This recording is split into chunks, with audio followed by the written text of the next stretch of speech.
ano yung frozen. Ito. Kailan pa? Tagal na.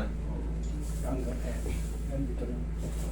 Tansya mo, mga 1, 2, 3, 4, 5 buwan, 6 na buwan, 7 buwan, 8 buwan, o taon na. Taon na, sir. Kasi Taon hindi ko na. na nailalaro ng basketball eh. Taon na. Tsaka sir, yung iano ko sana ito. Kasi ibinuhat ko to ng bagahe. Ibigay mo muna yun doon. Binigay ko yung, binuhat ko yung bagahe. Lumagot ako, sir. 2 buwan akong hindi nakapasok. Namanhit ko sa buo. Nakaupo ko, ganyan lang. Natutulog ako, ganyan lang. Eh ngayon, tinerapy ako, sir. Nawala. Pero ngayon parang, Babalik na naman. parang pag lumalakad ako, sir, may dating na, aray, nagaganon ako. Okay, hindi na perfect. Okay, Parang ganun. sige. Dito tayo sa pinakamasakit kasi ang frozen shoulder, alam nyo na, kung napapanood nyo ko, iba kung dapat kayo 10 kilo na sa loob. Aray. Oh, tigas oh. Sumakto lang na kalahati. Yan, frozen tawag yan. Kasi dapat, pag yan, diretso lang. Ito, ang tigas eh. Sir, normal lang ba yung pagkatutulog ako na nakatihayan? Nahihilo ko. Vertigo ang tawag doon. Hindi normal yun. Kasi nga, kaya rin siguro nagkaganon to. Lagi ako nakaganon, minsan matutulog ako. Umaga na ako bibili. Vertigo yun. Pero tanggal din yan. Vertigo, tanggal din yan. Ang galing yan. Siyempre, kaya nga na sinasabi mo, gusto mo laging ganitong posisyon kasi pag tumihaya ka, Nahihilo ako. mahihilo ka. Vertigo nga ang tawag doon. Positive ka sa vertigo. Pero yan, kaya rin natin yan. Kaya natin yan.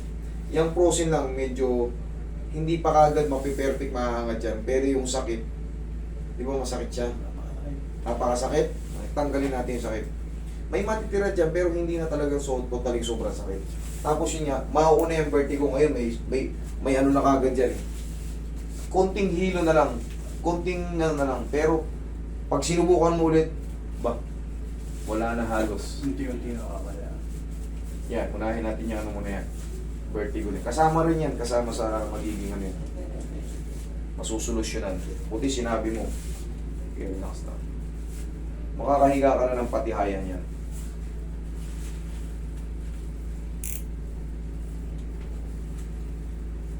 Kailan mo naman naramdaman yung vertigo?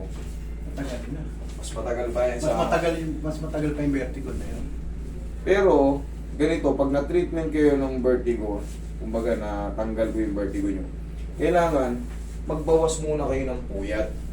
Yan ang pinaka self-treatment yan. Iwasan mo muna yung sobrang puyat. Kasi kung hindi mo tatanggalin yung sobrang puyat, wala, hindi tayo makakalaya. Kasi ang pakiramdam ng puyat parang lutang. Pag araw-araw kang kulang sa tulog, ang tulog mo 3 oras, 4 na oras, ano bang i-explain mo? Hindi ka mahilo?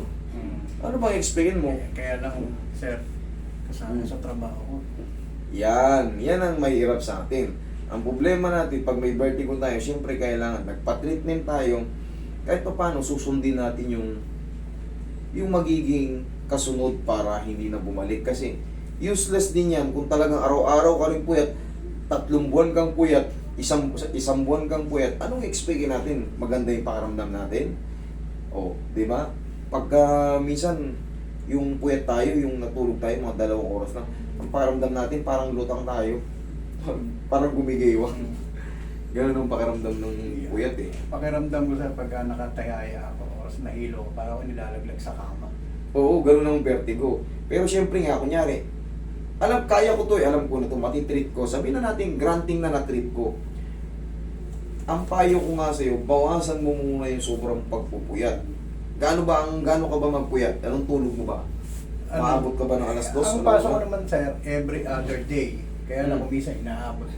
Mauwi kami mga 2 or alas 4 ng madaling araw. Pero pag natulog naman ako, magigising ako ng mga 1 na ng tanghali. Ganon. Iba yung tulog sa umaga eh, no? Iba yung tulog sa gabi. Magkaiba yan eh. Pero syempre, every other day naman ang biyahe mo eh. Kahit pa paano, kahit sa mga ilang araw, mga 3 araw, 1 linggo, sabihin natin 1 linggo, magbawi-bawi ka ng tulog. Ha? Yes, sir. Magbawi. Pero, paano ka makakabawi ng tulog? Mahabang magtulog? pawisin mo muna. Kunya, natulog ka, nagising ka ng mga bandang alas 12. O launa. Kumain ka, pahinga ka konti, ipapawis mo. Tapos mga bandang, pagka nakakain ka na ng gabi, medyo alas 9 na, matulog ka. Ganun lang muna kaaga. Kahit magbawas ka lang muna ng konting puyat. Yun ang solusyon dito. Hindi to pwedeng dire-diretso pa rin puyat. Hindi ka gagaling. Babalik at babalik. Higa kang patagil. Ito ba rin yung issues mo? Kahit nga walang vertigo, ulitin ko lang, kahit wala kang vertigo, araw-araw tayo nagpupuyat. Doon mo nakuha yan. Malamang. Doon mo nakuha yan. Araw-araw kang puyat, araw-araw kang lutang. Tapos naliligo ka. Ano pang expect mo? Mamamaga yung mga ano mo, may stress yung parang yan sabi na mamumulikat yung mga ano mo, mga nerve mo. Tagilid. Mga artery mo. Kakanday pitipit yan.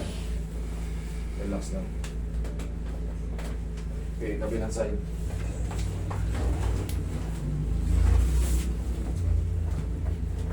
Natatapos yung trabaho nyo, 4 madaling araw.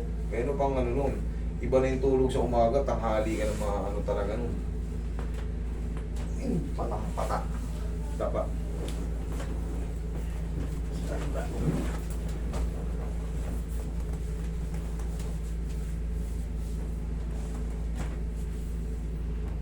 Ang sarap pa naman sa vertigo, isang position lang. Tagilid lang talaga, tagilid. Kasi para kang kakainin ng kama pag tumihaya ka eh. Di ba? Umiikot yung kisame, tapos yung parang kahit nakalatag na latag ka, parang pili mo malalaglag ka. Di ba? Nasa kama ka na, malalaglag ka pa. Marami na akong pinarating ganyan, kaya tiwala ako sa sarili ko, kayang-kaya ko yan. Marami pang severe na pumunta rito. Kanina lang, may vertigo kanina, si ano yung mag-asawa, yung medyo balbunin. Kung tatanong mo ba siya nung lumabas? Hindi. Tanggal na kaagad. Galing nga eh, nakalakad niya yung isa eh. Oh, di ba?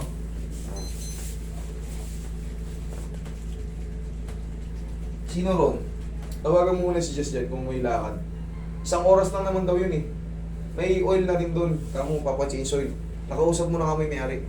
1 oras lang yun, iwan mo lang kay Wilson para mamayang alas 6 pang sundo. Anong oras ba? Sakto. O alas 5 makukuha na natin yun. Mag-alawa si... Tawagan, punta mo na si Jess. Tawag mo na si Jess. Pagpasama kay Bugto para yung uwi mo to. O iintayin mo na yun doon. Wala mo gagawin ito eh. O kayong bahala. Pre, maraming gamit doon, pre. Change oil lang yung pre. Maraming gamit doon.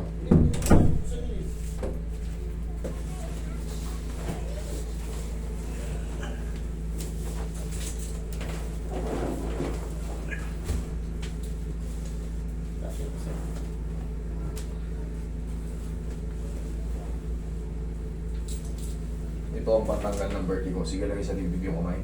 Okay, relax lang ha. Inhale. Exhale.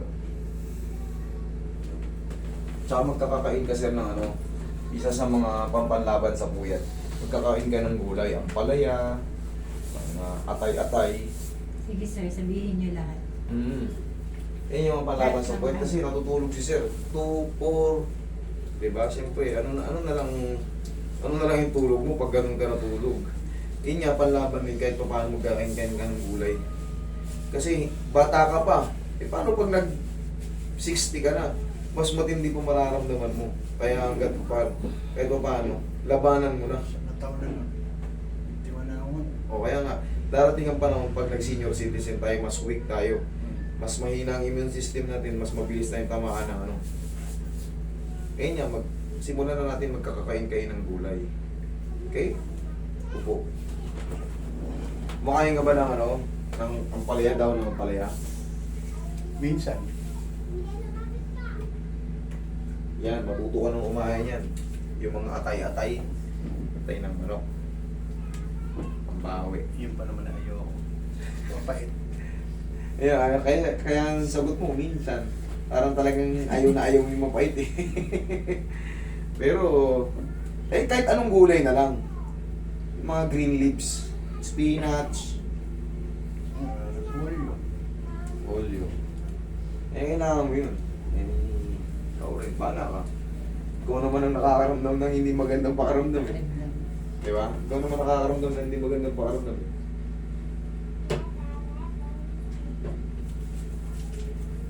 Malakas ka ba sa soft drinks? Hmm.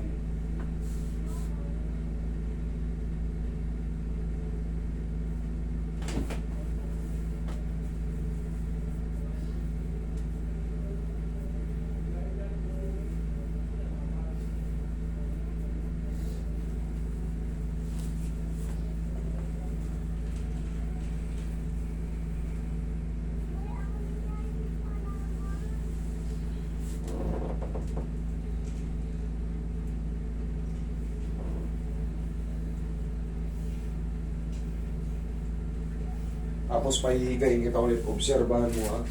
Patihaya, di ba? Sira ka sa patihaya. Hmm.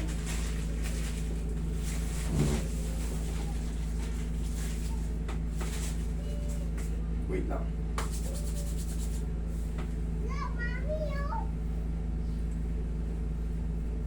Pero may problema tayo ha. Babalik tayo ulit dito. Ito yung pinaka main problem.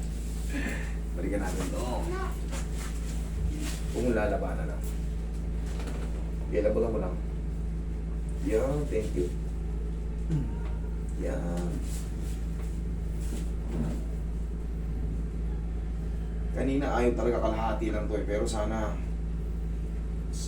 shoot na siya.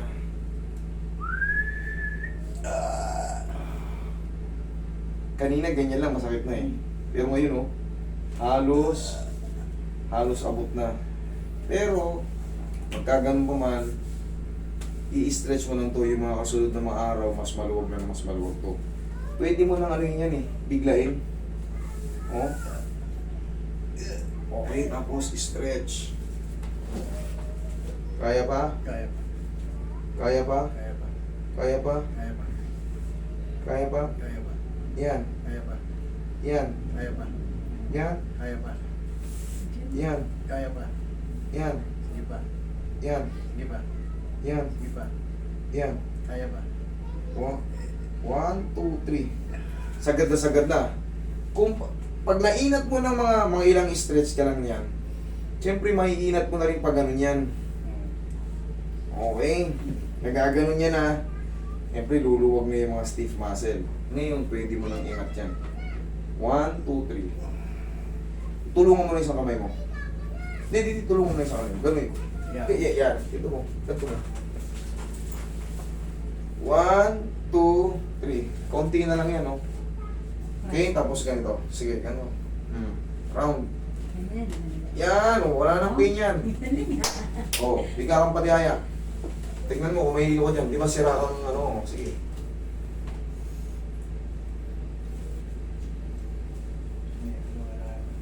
Ha? Wala na? Dati pag gumiga ako na saglit na meron. Meron na. Kasalanan nyo yan ha. Punta kayo rito, kasalanan nyo yan. Okay? Tsaka yung pagtayo, isa pa rin yun. Yung pag may vertigo ka, pagtayo. Para mabubuan. Nung nagpa-therapy ako, ang tinuro sa akin, huwag tatayo ng gano'n. Patagilid. Tapos, gano'n. Tama naman yun. Tama yun. Ganun. Pero hindi talaga nakaano yun. Hindi ka na-treat nun. Kumbaga, guidance lang yun para hindi ka masaktan sa balakang, hindi ka... Oo, yun, Pero hindi pa rin talagang totally na yun. Hindi pa rin totally na treat. Ang treatment niya talaga, bata. Tsaka yung... Okay? Nawala? Okay, kasalanan yan. Thank you. Sige. Thank you. Ingat ka.